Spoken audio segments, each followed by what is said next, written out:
আল্লাহ বলে এই দুনিয়ায় আমি রব্বুল আলামিন আমার বান্দাদের মধ্যে কর্ম আমি আল্লাহ নিজে বন্টন করে থাকি। এটা কোরআনের আয়াত। আল্লাহ বলছে আমি বন্টন করি, আমি বন্টন করি, নাইলে কেউর পক্ষে সম্ভব না। আল্লাহ এই প্রখর রৌদ্রের মধ্যে কেউ কাজ করে, প্রচন্ড আগুনের মধ্যে কেউ কাজ করে।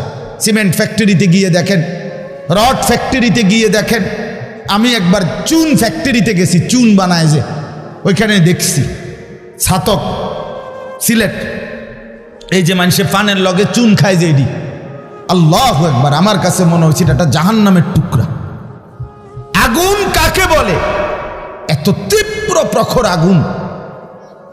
ওইখানে মনে করেন ওই বিল্ডিংটা আমার এখান থেকে মানে গরমের হাট লাগতেছে, আমি পারতেছি না আগাইতে, অথচ ওইখানে দাঁড়াইয়া দেখছি কর্মচারীরা বড় বড় লোহার আংটার মতো এগুলো দিয়ে দিয়া পাথর এগুলো লাড়তেছে আরামসে, হেতে কথাও কয়, তিড়েও লাড়ে, মানে অথচ আগুনটা কি আগুন, জাহান্নামের আগুনের মতো। কিন্তু তার ধৈর্যে কুলাইলো কেমন? আল্লাহ বলেন এটা আমি বন্টন করি, আমি এই দুনিয়ার কর্ম বন্টন করি, ফলে এই দুনিয়ার এই স্বাভাবিকতা ভারসাম্য টিকে আছে।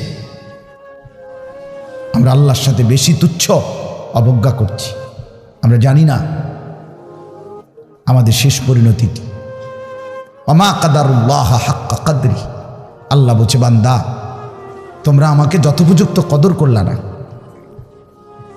আসসামাওয়াতু মাতবিয়াতুম বিয়ামিনি, আল্লাহ বলে জানো বান্দা আমি সেই আল্লাহ যে চাইলে এক সেকেন্ডে এই 7 আসমান একটা পলকের মধ্যে মিনিটের ভিতরে গুটাইয়া আমি আমার কুদরতি হাতে নিয়ে আসতে পারি। তুমি কোন নেতার উপরে ভরসা করে অহংকারী করছো? কিসের উপর? তোমার এই বিল্ডিং না, তোমার এই টাইলস, তোমার এই 5 তালার ফাইলিং, তোমার এই ইঞ্জিনিয়ারের নিশ্চয়তা, আপনার এই সয়েল টেস্ট রিপোর্ট, এটার উপরে ভরসা করে আপনি অহংকার করছেন না? স্বামী বিদেশ, এ কারণে মা বোন বাজারে ঘুরছেন না? বাস্তবাদের ছেলেরা, তোমাদের বাবা কিছু টাকা রোজগার করছে, এই কারণে জিন্দিগি এভাবে ফেলে দিলা। এক ওয়াক্ত নামাজ পড়তে মন চায় না, তাহলে আল্লাহ লাগবে না বন্ধু? না, মালিক লাগবে না? সোজা কথা, অনুভূতি জাগা দরকার দোস্ত, বিবেক জাগা দরকার। বলেন সারা দিনে মোবাইল টিপে জিন্দিগির কি অর্জন হচ্ছে? জীবনটা আমাদেরকে কি পরিমাণ হায়াতের সময় আমাদের নিচ্ছে। আহা যুবক, যদি বুঝতেই হবে বাপ, ও চিরেই বুঝবেন, ও চিরেই বুঝবেন। এই প্রযুক্তি আগে ছিল না, আগামী দিনে থাকবে না। ফেসবুক থাকবে না, ইউটিউব থাকবে, যেহেতু আগে ছিল না, সামনেও থাকবে না। কত প্রযুক্তি তো নাই। ফিতাওয়ালা সেই ক্যাসেট এখন নাই। তখন কি ফিতাওয়ালা ক্যাসেটওয়ালারা ভবিষ্যৎবাণী করছিল যে এটা আর থাকবে না? পাতলা পাতলা যে সিডি, এগুলো তো এখন নাই। তখন কি ওই সিডিওয়ালারা ভবিষ্যৎবাণী করছিল যে এগুলো থাকবে না? এটাও থাকবে। ওয়াখলুকুকুম মা লা তা'লামুন, কোরআনুল কারীমে আছে আল্লাহ তাআলা বলেন ওয়াল খাইলা ওয়াল বিগালা ওয়াল হামিরা লিতারকাবুহা ওয়া জিনা, আমি আল্লাহ তাআলা গাধা, ঘোড়া, খচ্চর তোমাদের যানবাহনের জন্য দিয়েছি। মজার কথা হলো এরপরে আল্লাহ বলছে এরপরে আমি অচিরেই সামনে আরো অনেক কিছু বানাবো, সৃষ্টি করতে থাকবো যা তোমরা জানো না। মুফাসসিরিনে কেরাম বলে এই কথাটাই প্রমাণ করে কোরআনের যে পৃথিবীর কোনো আধুনিকতাই এখানে শেষ হবে না, এর চাইতে আবার আগে বাড়বে, আরো সামনে হবে। বুঝেন নাই কথাটা? আধুনিকতা এখানে শেষ, এখানে এখানে শেষ, বরঞ্চ ইসরাফিলের ফু পর্যন্ত উৎকর্ষ আধুনিকতা বাড়বে, আরো আসবে। আসবে, আরো আসবে, আরো আসবে। আর কি হইতে পারে আপনি দেখবেন। আমার তো মনে আছে প্রথম যেদিন আমারে প্রথম 2-4 বার শুনাইছিল যে মোবাইলের মধ্যে ছবি দেখা যায় বিদেশ থেকে কথা কইলে, যিনি কথা কইতেছে, আমি হাসি দিয়ে ওরে দূর বেটা বেউকুফ বেটা, কি কস না কস। কিন্তু পরে দেখলাম এটা একটা ডায়ালবার। এখন তো এটা কোলের বাচ্চাও বোঝে তার আব্বুর ছবি দেখা যাইতেছে বিদেশ থেকে, ঠিক কি না বলে? এটা কি কেউ ভাবছিল তখন? ওয়ায়াখলুকুকুম, আল্লাহ তাআলা বলেন তাদের জন্য সৃষ্টি করব, ও চিরেই করতে থাকব। মোজারের সিগা, যেটা ইস্তেমরার বুঝায়, ধারাবাহিকতা বুঝায়। মা লা তা'লামুন, যা তোমরা জানো না আমি তৈরি করব।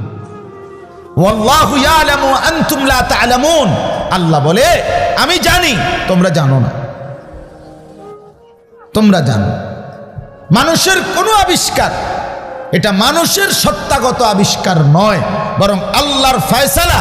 এই জন্য আল্লাহ তাআলা যাকে দিয়ে যা করাবেন দুনিয়ায় তা আল্লাহই করাচ্ছেন।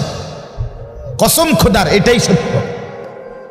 এই বন্ধু বিশ্বাস করো, এটাই সত্য। এজন্য যে ট্রাক বানাইতে পারছে সে মোবাইল বানাইতে পারবে না। বলে তুমি এত বড় ট্রাকের মতো একটা এত বড় যন্ত্র মেশিন বানাইছো, একটা গাড়ি বানাইতে পারলে তো এই ছোট্ট মোবাইলটা তুমি বানাইতে পারতা না? সে পারবে না। আল্লাহ তাআলার কুদরত এটা। কোরআনে আল্লাহ বলছেন নাহনু কাসামনা বাইনাহুম মাঈশাতাহুম ফিল হায়াতিদ দুনিয়া। আল্লাহ বলে এই দুনিয়ায় আমি রব্বুল আলামিন আমার বান্দাদের মধ্যে কর্ম আমি আল্লাহ নিজে বন্টন করে থাকি। এটা কোরআনের আয়াত। আল্লাহ বলছে আমি বন্টন করি, আমি বন্টন করি, নাইলে কেউর পক্ষে সম্ভব না। আল্লাহ এই প্রখর রৌদ্রের মধ্যে কেউ কাজ করে, প্রচন্ড আগুনের মধ্যে কেউ কাজ করে। সিমেন্ট ফ্যাক্টরিতে গিয়ে দেখেন, রড ফ্যাক্টরিতে গিয়ে দেখেন। আমি একবার চুন ফ্যাক্টরিতে গেছি, চুন বানায় যে, ওইখানে দেখছি ছাতক সিলেট, এই যে মানুষে পানের লগে চুন খায় যে, এটি আল্লাহু আকবার, আমার কাছে মনে হচ্ছে এটা একটা জাহান্নামের টুকরা। আগুন কাকে বলে? এত তীব্র প্রখর আগুন। ওইখানে মনে করেন ওই বিল্ডিংটা আমার এখান থেকে মানে গরমের হাট লাগতেছে, আমি পারতেছি না আগাইতে। অথচ ওইখানে দাঁড়াইয়া দেখছি কর্মচারীরা বড় বড় লোহার আংটার মতো এগুলো দিয়ে দিয়া পাথর এগুলো লাড়তেছে, আরামসে হেতে কথাও কয়, তিড়েও লাড়ে। মানে অথচ আগুনটা কি আগুন, জাহান্নামের আগুনের মতো। কিন্তু তার ধৈর্য কুলাইল কেমন? আল্লাহ বলেন এটা আমি বন্টন করি, আমি এই দুনিয়ার কর্ম বন্টন করি। ফলে এই দুনিয়ার এই স্বাভাবিকতা ভারসাম্য টিকে আছে। ওয়াজআলুকুম খুলাফা আল আরদ। বন্ধু আল্লাহ বলছেন আমি আল্লাহ আমার জমিনের মধ্যে তোমাদেরকে আমার প্রতিনিধি হিসাবে বসবাসের ব্যবস্থা করছি, এটা আমি করছি।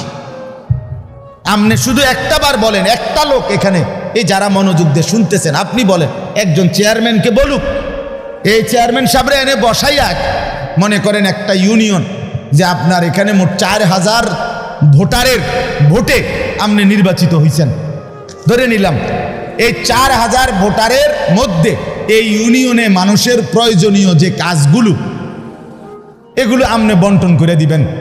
আপনি যেহেতু জনপ্রতিনিধি, আপনি ভাগ করে দিবেন। রিক্সা চালাইব কয়জন, অটো চালাবে কয়জন, জুতা সেলাই করব কয়জন, চুল কাটবে কয়জন, তরি তরকারি করবে কয়জন, টয়লেট বাথরুম সাফ করবে কেডা কেডা, এটি আপনি লিখে দিবেন। চেয়ারম্যানের বাপ না, চেয়ারম্যানের 14 গোষ্ঠী পারবে এটা মিলাইতে? কথা বলেন না, পারবে এগুলো বন্টন করে দিতে? যারে প্রথম বলবো যে তুমি রিক্সাটা চালাইবা, তে কব কি আমি কি ভোট অর্ধেক নিয়ে দিছি, আপনি প্রথম রিক্সাটাই আমারে দিলেন, আপনি কি কমপক্ষে প্রাইভেট কার্ডটাও দেখলেন না? বলবে কি না বলেন নাকি? সম্ভব? এটা সম্ভব। সুবহানাল্লাহ। নাহনু কাসামনা বাইনাহুম মাঈশাতাহুম ফিল হায়াতিদ দুনিয়া। রব্বুল আলামিন বলেন দুনিয়ার হায়াতে আমার প্রতিটা বান্দার কর্মের বন্টন আমি করে থাকি। ওয়ারাফা'না বা'দাহুম ফাওকা বা'দিন। এরপরে আজীব কথা আল্লাহ বলেন, আমি রব্বুল আলামিন আমার বান্দাদের মধ্যে এই দুনিয়ায় একদল আরেক দল, একজন আরেকজনের উপরে মর্যাদাবান করে থাকি। ফলে লিয়াত্তাখিযা বা'দুহুম বা'দান সুখরিয়া, ফলে আমার বান্দারা একে অপর থেকে নিজেদের প্রয়োজনীয় কাজগুলো আদায় করতে পারে। সুবহানাল্লাহ। আল্লাহ বলেন, আমি মাথায় ঢুকাইছি, তুই রিক্সা চালা, এই প্যাসেঞ্জার তোর সিটের উপরে বসে, সে বসে থাকবে, তুই চালাবি। আল্লাহ বলেন, এটা এই যে একজন দুইজনই মানুষ, এটাও মানুষ ওইটাও মানুষ। এই লোকটা প্রতিটা প্যাডেল মানে রিক্সা ঘুরাচ্ছে, তার ঘাম বাইয়া পড়তেছে, আত্মে বেটা জমিদারের মতো সে এয়াটার মধ্যে, ফোমের এয়াটার মধ্যে, সিটটার মধ্যে বইয়া মোবাইলে কথা কয়, ঠ্যাং দুইটা আলগি দিয়া, কিরে বেটা কি তারে। তা সে যদি বলতো বেটা প্রয়োজনে ভিক্ষা করে খামু বেটা, তো তোরে এভাবে টাইনতে হবে, নাম বেটা দুজন একটা যাবো বেটা। কথার কথা, কে তারে বুঝাবে তখন? কিন্তু আল্লাহ তাআলা বলেন, আমি আমার এই বান্দাদের মধ্যে বুঝাইছি, একজন ড্রাইভার, একজন প্যাসেঞ্জার, একজন বিক্রেতা, একজন ক্রেতা, একজন সারাটা দিন মেহনত। আহা বন্ধু, আমি তো অনেকবার, আমি ঢাকা যখন পড়ালেখা করছি কত সময় তাকায় দেখছি, এই যে গার্মেন্টস মিল ফ্যাক্টরির শ্রমিকরা, ছেলে মেয়েগুলো কি পরিমাণ মানবেতর জিন্দিগি। তারা এই 8 ঘন্টা 10 ঘন্টা ওভার টাইম করে ডিউটি শেষ করে ছোট্ট ছোট্ট খুপড়ির মতো কোন রকম জিন্দিগির জীবনটা তারা কষ্ট করে চালায়। অল্প কয়টা টাকা বেতন পায়, বেতনটার জন্য কত সময় কত আন্দোলন করতে হয় তাদেরকে। এই সামান্য কয়টা টাকা দিয়ে তারা জীবনটা নির্বাহ করে বছরের পর বছর, অথচ তাদের সেই কষ্টের মেহনতের পরিশ্রমের পণ্যটা বিক্রি করে মালিক ও পক্ষ কোটি কোটি টাকার রাজপ্রাসাদে আলিশান বিত্ত বৈভবের মধ্যে উল্লাস করছে। আল্লাহ বলেন, বান্দা এই যে ব্যবধান, এটা আমি করছি, এটা আমার ফয়সালা, আমার ইচ্ছা। আমি যাকে মন চাই ধনী বানাই, আমি যাকে মন চাই গরিব বানাই, আমি যাকে মন চাই সম্পদের প্রাচুর্য বাড়িয়ে দেই, আমি যাকে মন চাই সম্পদ কমিয়ে দেই।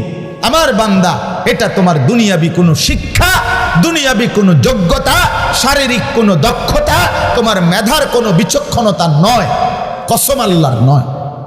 যুবক, প্রতারিত হইও না বন্ধু, প্রতারিত হইও না। তোমার মতো সুখী সচ্ছল ছিল, বাবার সম্পদ ছিল, চাকরি ছিল, বাবা বিদেশ ছিল, এরকম হাজারো সন্তান আজকে উদ্বাস্তু শরণার্থী শিবিরে, শরণার্থীর মতো মানবেতর জীবন ফিলিস্তিনে, রোহিঙ্গাতে, সিরিয়াতে, ইরাকে মুসলমানের লক্ষ কোটি সন্তান রোহিঙ্গার আরে শরণার্থী উদ্বাস্তু হিসাবে মানবেতর জীবন যাপন করছে। এদেরও ফ্যামিলি ছিল, এদেরও মা ছিল, এদেরও বাবা ছিল, এদেরও ব্যাংক ব্যালেন্স ছিল, এদেরও হাস্যোজ্জ্বল চেহারা ছিল। বরং আমাদের চাইতে আরবের মানুষের চেহারা লক্ষ কোটি গুণ বেশি সুন্দর। বন্ধু আমার, কি রঙে, আমার কথা শেষ, আমি বেশি আর বাড়াবো না। কি পাইয়া আজকে আমাদের সন্তানদের হালাত আমি বুঝি না। আরে বন্ধু, কি গুপ্তধন পাইয়া গেলা, কোন জমিদারি পাইয়া গেলা, যে জমিদারির কারণে আল্লাহকে এভাবে ভুলে গেলা? কারণটা কি? মুসলমানের বাবারা এভাবে ভুলে গেলেন কেন? মুসলমানের মারা এভাবে বপর্দায় বেপর্দায় নামে গেলেন কেন? মুসলমানের বোনেরা এইভাবে অসভ্যতায় নেমে গেল কেন? হায়া কোথায়, লজ্জা কোথায়, শরম কোথায়? আল্লাহকে এভাবে ভুলে গেলেন কেন?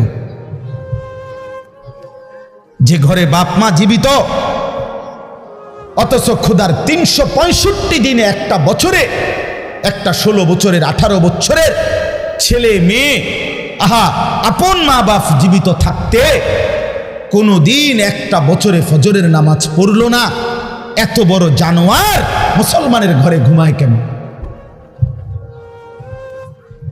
বলে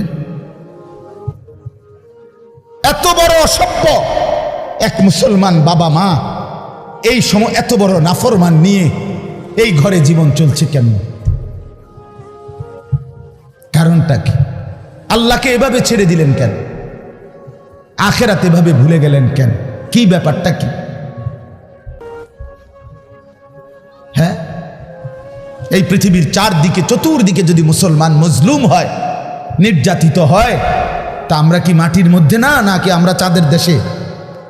আমরা মাটিতে থাকি না উপরে থাকি? তো তো এই জন্য যুবক ভাই, নষ্ট হইও না বাপ,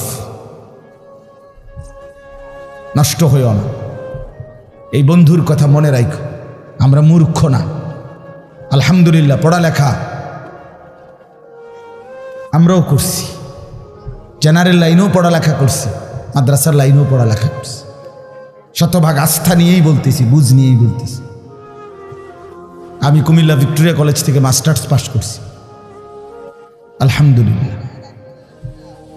সরকারি আলিয়া মাদ্রাসা থেকে টাইটেল কামিল পাস করছি, কৌমি মাদ্রাসা থেকে দাওরায় হাদিস পাস করছি।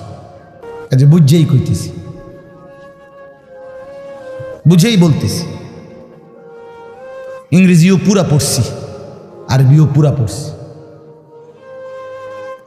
এই জন্য বিজ্ঞান সায়েন্স বিভাগ থেকে দাখিল পাস করছি, এসএসসি। আমি বন্ধু বুঝাইতে চাচ্ছি এই কথাটা অহংকারের জন্য বা ফুটাঙ্গিরির জন্য না, এই বাস্তবতাটা বুঝানো। এই দুনিয়ার এই সবটা মিলাইয়া আজকে যে কয়জন অভিভাবক আছেন অথবা যে কয়জন যুবক ভাই আছেন, দোস্ত, আমরা আল্লাহর সাথে বেশি বাড়াবাড়ি করছি। আমরা আল্লাহর সাথে বেশি তুচ্ছ অবজ্ঞা করছি। আমরা জানি না আমাদের শেষ পরিণতি কি। ওমা কাদারুল্লাহ হাক্কা কদরি, আল্লাহ বলছে, বান্দা তোমরা আমাকে যথোপযুক্ত কদর করলা না। ওয়াসসামাওয়াতু মাতওয়িয়াতুম বিয়ামিনি, আল্লাহ বলে, জানো বান্দা, আমি সেই আল্লাহ যে চাইলে এক সেকেন্ডে এই 7 আসমান একটা পলকের মধ্যে, মিনিটের ভিতরে গুটাইয়া আমি আমার কুদরতি হাতে নিয়ে আসতে পারি। তুমি কোন নেতার উপরে ভরসা করে অহংকারী করছো? কিসের উপর? তোমার এই বিল্ডিং না, তোমার এই টাইলস, তোমার এই 5 তলার ফাইলিং, তোমার এই ইঞ্জিনিয়ারের নিশ্চয়তা, আপনার এই সয়েল টেস্ট রিপোর্ট, এটার উপরে ভরসা করে আপনি অহংকার করছেন না? স্বামী বিদেশ, এ কারণে মা বোন বাজারে ঘুরছেন না? বাস্তবাদের ছেলেরা, তোমাদের বাবা কিছু টাকা রোজগার করছে, এই কারণে জিন্দিগি এভাবে ফেলে দিলা। এক ওয়াক্ত নামাজ পড়তে মন চায় না, তাহলে আল্লাহ লাগবে না বন্ধু? না, মালিক লাগবে না? আল্লাহকে লাগবে না? তাই আজকে যারা এশার নামাজ পড়ো নাই, কেন পড়লা না? এই হাইওয়ান, পড়লা না কেন? এই হারামি, পড়লা না কেন? সারাদিনে এক ওয়াক্ত নামাজ পড়ো নাই যে, তোমার চাইতে নিকৃষ্ট মানুষ, নির্লজ্জ মানুষ আর কে হইতে পারে? মুসলমানের ঘরে জন্ম নিয়ে এক মুসলমান মায়ের পবিত্র দুধ এক টানা 2টা বছর খেয়ে এত নিকৃষ্ট মানুষ হয় কেমনে? এত নিকৃষ্ট মুসলমান হয় কেমনে মিয়া? এত সভ্য মুসলমানের রক্ত এত বেদামি হবে কেন? অনুভূতি এভাবে মরে যাবে কেন? এই জন্য আমি আপনাদের সামনে কোরআনুল কারীমের যে আয়াতটা পড়ছি, সূরা আলে ইমরানের 102 নম্বর আয়াত, আল্লাহ তাআলা বলছেন, ইয়া আইয়ুহাল্লাযীনা আমানুত্তাকুল্লাহা হাক্কা তুকাত, হে ঈমানদারগণ, হে মুসলমানরা, মুমিনরা, তোমরা আমার, আল্লাহ বলছে 89 বার কোরআনুল কারীমের মধ্যে আল্লাহ তাআলা, একবার দুইবার না দোস্ত, হে ঈমানদারগণ, হে আমার মুমিন বান্দা, এই কথা বলে আল্লাহ 89, 8, 9, 89 বার আল্লাহ কোরআনে ডাক দিয়েছেন। বলছে, তুমি আমার বান্দা, তুমি মুমিন, তোমারে আমি জান্নাত দেব। বান্দা, তোমারে আমি জান্নাত দিতে চাই, বিশ্বাস করো, তোমার জন্যই জান্নাত, কোনো বেঈমানের জন্য জান্নাত না। ঈমানবিহীন কেউ জান্নাতে যাবে না। পৃথিবীর সমস্ত ভালো কাজ যদি কোনো বেঈমান করে তবুও সে জান্নাতি হবে। গোটা পৃথিবীটাও যদি কেউ মালিক হইয়া দান করে দেয়, এত বড় মহানুভব, কিন্তু সে বেঈমান, ইমান হীরা হারা, কালেমা হারা, সে কশ্চিন কালেও পরকালীন মুক্তি পাবেন। ইমান এইসা সম্পদ, ইমান এতনা দামি জিনিস, এতটা দামি সম্পদ। ইমানবিহীন গোটা পৃথিবীর কিছুরই কোনো মূল্য নেই। তো আল্লাহ বলে সেই ইমান আমি তোমাকে দিয়েছি বান্দা, আমি গ্রহণ করছি। ইয়া আইয়ুহাল্লাযীনা আমানু, হে ইমানদারগণ। তার মানে তোমার এটা ফরমটা আমি নিছি, তোমার ইমানদার হিসাবে গ্রহণ করছি, তোমারে মুসলমান বলে নিলাম আমি। এই জন্যই তো ডাক দিলাম, আমার বান্দা, ডাক তো তোমাকে দিলাম।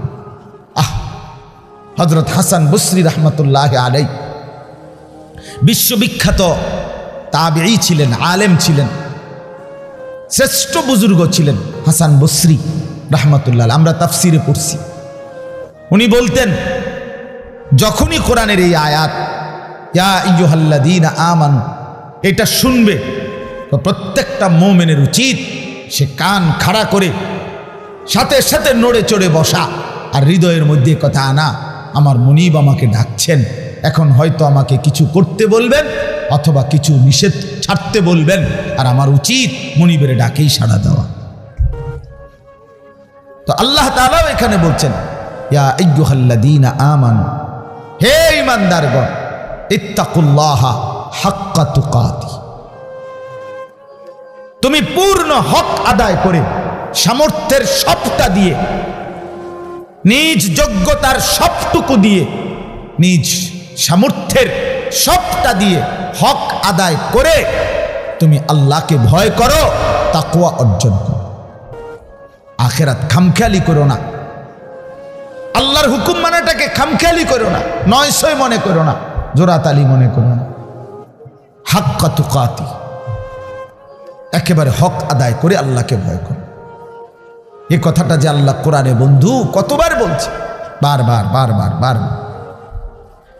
ইয়া আইয়ুহাল্লাযীনা আমানুত্তাকুল্লাহা ওয়া কুলু কাওলান সাদীদা, এই যে আল্লাহ বলছে ইয়া আইয়ুহাল্লাযীনা আমানুত্তাকুল্লাহা ওয়া কুনু মা'আস সাদিকিন, এই যে আল্লাহ বলছে ইয়া আইয়ুহাল্লাযীনা আমানুত্তাকুল্লাহা ওয়াল তানজুর নাফসুম মা কদ্দামাত লিগাদ ওয়াত্তাকুল্লাহ, এই যে আল্লাহ বলছে ইয়া আইয়ুহান নাসুত্তাকু রাব্বাকুম আল্লাযী খালাকাকুম মিন নাফসিন ওয়াহিদা, এই যে আল্লাহ বলছে ইয়া আইয়ুহান নাসুত্তাকু রাব্বাকুম ইন্না জালজালাতাস সাআতি শাইউন আযীম, এই যে আল্লাহ বলছেন বারবার বারবার বারবার। আল্লাহ বলছে হে ঈমানদার মুমিন বান্দা আমার, তুমি অন্যদের মতো না, তুমি হিন্দু না, তুমি বৌদ্ধ না, তুমি ইহুদি না, তুমি খ্রিস্টান না, তুমি নাস্তিক না, তুমি মুরতাদ না, তুমি বেঈমান না, তুমি আমার মুমিন বান্দা, তুমি আমার ঈমানদার বান্দা। তুমি আর 10 জনের মতো না। ভাত আমি সবাইকে খাওয়াবো, সেজদার তৌফিক আমি সবাইকে দেব না।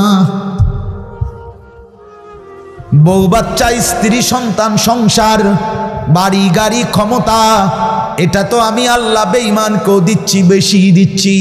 কিন্তু আল্লাহ বলেন মুমিন তোমাকে আমি জান্নাত দেব, জান্নাত, জান্নাত দেব, জান্নাত দেব। ইমানদার জান্নাত এক পলক দেখবে। হাদিসের মধ্যে আছে আল্লাহর নবী সাল্লাল্লাহু আলাইহি ওয়াসাল্লাম বলেন পুরাটা হায়াত যেই বান্দা, যেই মুমিন দুঃখ কষ্ট আর যন্ত্রণায় কাটাইছে, কোনোদিন 1 সেকেন্ডের জন্য সুখ পায় নাই, কিন্তু 1 মুহূর্তের জন্য আল্লাহর নাফরমানি করে নাই, খোদার কসম আল্লাহর নবী বলেন বন্ধু হাসরের ময়দানে আল্লাহ তার সেই অনুগত বান্দাকে, হুকুম মাননেওয়ালা মুমিন যে কোনোদিন সুখ পায় নাই, দুনিয়ায় আনন্দ পায় নাই, দুঃখ আর যন্ত্রণা। আমার একজন নিকটাত্মীয় আছে আমার এই হায়াতে, আমার ঘনিষ্ঠ আপনজন, আমার এই হায়াতে, আমার এই 20-25 বছরের ভিতরে আমি কোনোদিন তার সুখের কথা খুব কমই শুনছি। যখনই শুনছি উনি বিপদেই আছে, কোনো না বড় সড়ো মুসিবতে, একটার পর একটা তার বিপদ লেগেই আছে। বিপদ যেন তারে ছাড়ে না, মুসিবত যেন তার। আমি তার জন্য নিজে উমরা করছি, কত সময় কত দোয়া আমার সেই আপনজনের জন্য আমি করি, কিন্তু আমার কাছে মনে হয় আমার মালিকের ফয়সালা এটা যে মুসিবত তাকে ছাড়ে না, বিপদ তাকে ছাড়ে না।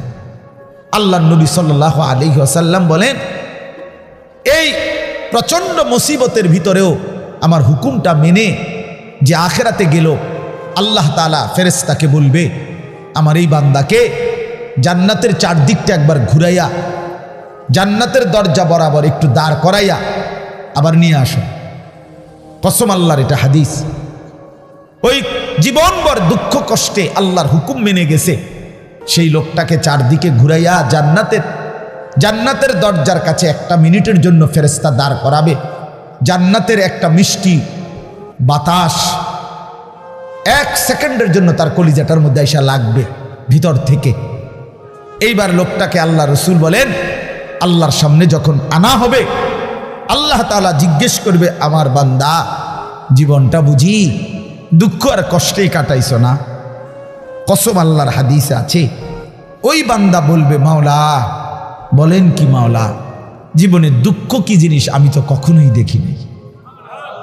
আল্লাহর কসম, রসুল বলছে, মুমিন ওই 1 সেকেন্ডের জান্নাতের বাতাস তার 70 বছরের দুঃখ ভুলায় দেবে, মুসিবত ভুলায়।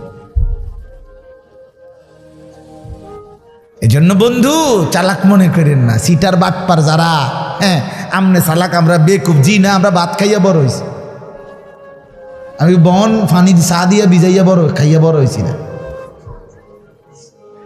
যুবক, তোমরা যারা নামাজ পড়ো না আর সারাদিন নারীর ছবি আর নর্তকীর নাচ গান আর এই ফালতু জিন্দিগি, সমবয়সীদের সাথে আড্ডার মাস্তানি আর এই সদর বদর, তুমি চালাক বেটা। হ্যাঁ, আমি বেওকুফ।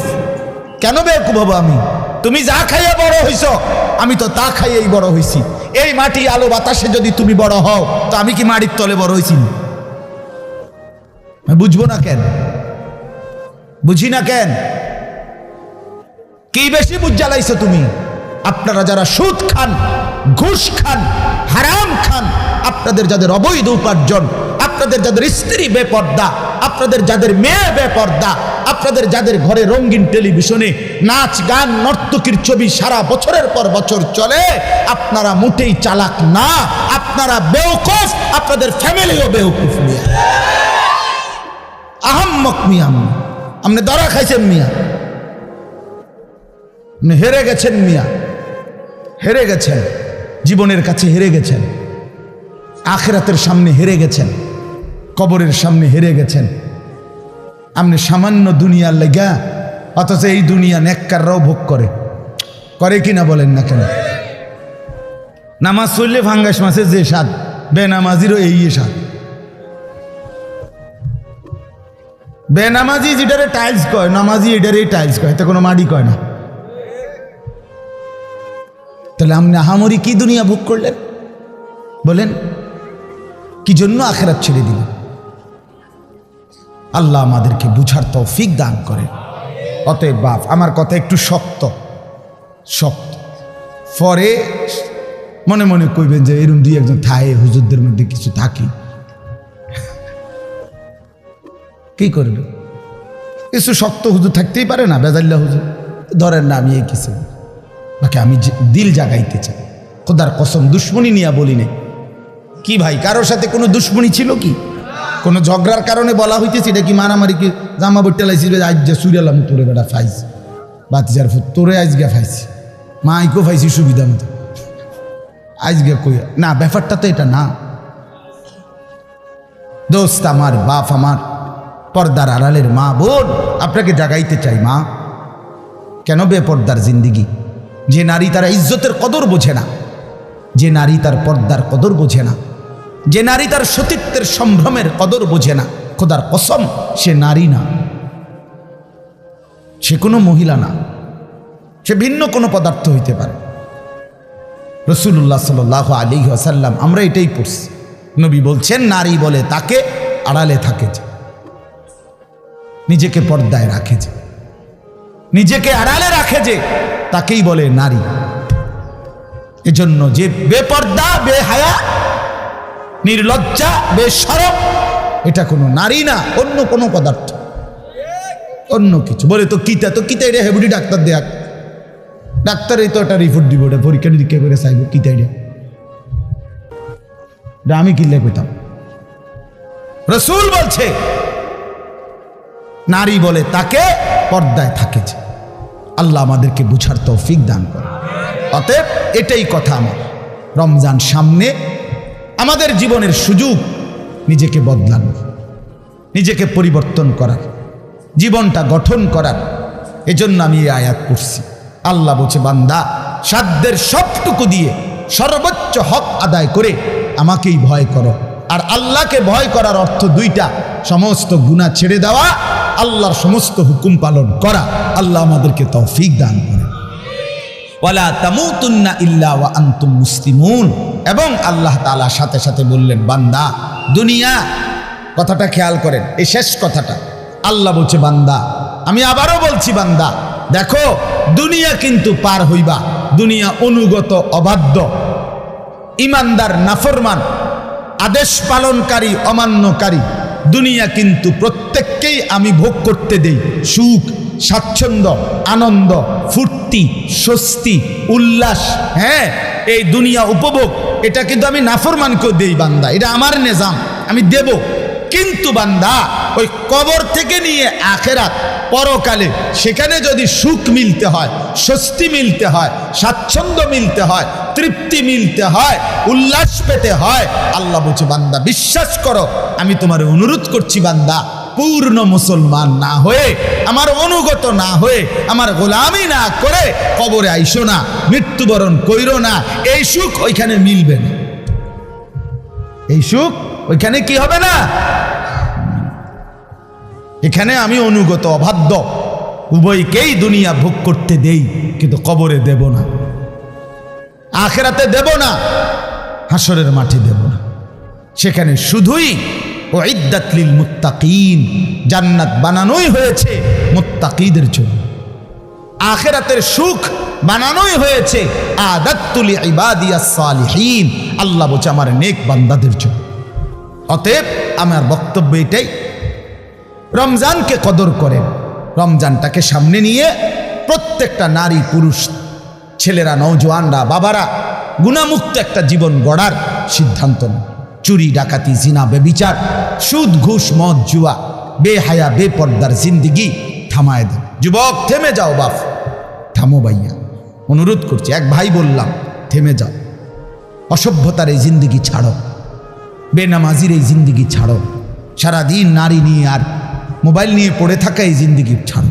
মা বোনরা, আপনারা যারা খোদার 11টা মাস বাজারে বাজারে ঘুরছেন, মার্কেটে গেছেন, কতবার গেছেন, ও মা বোন, আল্লাহর দোহাই, এক ভাই বললাম কমপক্ষে রমজানটাকে কদর করেন, একটা মাসকে সম্মান করেন আল্লাহর দিকে চাইয়া। রমজানটাকে বাজারে মার্কেটে এই জুতা, শাড়ি, গহনা, এই ফালতু জিনিসের জন্য খোদার এত বড় রমজানকে কোরবান করে দিয়েন, নষ্ট করে দিয়েন, বরবাদ করে দিয়েন না মা বোন। এটা অনেক বড় সীমালঙ্ঘন, অনেক বড় সীমালঙ্ঘন। আল্লাহ তাআলা বলছেন বান্দা আমি এত বেশি সুযোগ দিছিলাম রমজানে, রহমত, মাগফিরাত, নাজাতে, কোনো মূল্যায়ন করলা না। এই জন্য রমজানের লাস্টে জিব্রাইল পাঠাইয়া নবীজিকে আল্লাহ জানায় দিছে, জিব্রাইল গাও বলে আসো আমার বন্ধুকে, যে বন্ধু আপনার যেই উম্মত এত বড় রমজান পেয়েও কদর করে নাই, গুনাহ মাফ করায় নাই, তার উপরে আমি আল্লাহর লানত। জিব্রাইল আয়েশা বলছে নবী আমি জিব্রাইলেরও লানত, নবীজি বলছে আমিন, জিব্রাইল আমি মুহাম্মদেরও লানত। তোর উরফে আল্লাহরও গজব, তোর উরফে ফেরেশতাদেরও লানত, তোর উপরে রাসূলুল্লাহরও লানত, অভিশাপ, অভিশাপ। এজন্য ইয়া বাগিয়াল খাইরে আকবিল, ইয়া বাগিয়াশ শাররি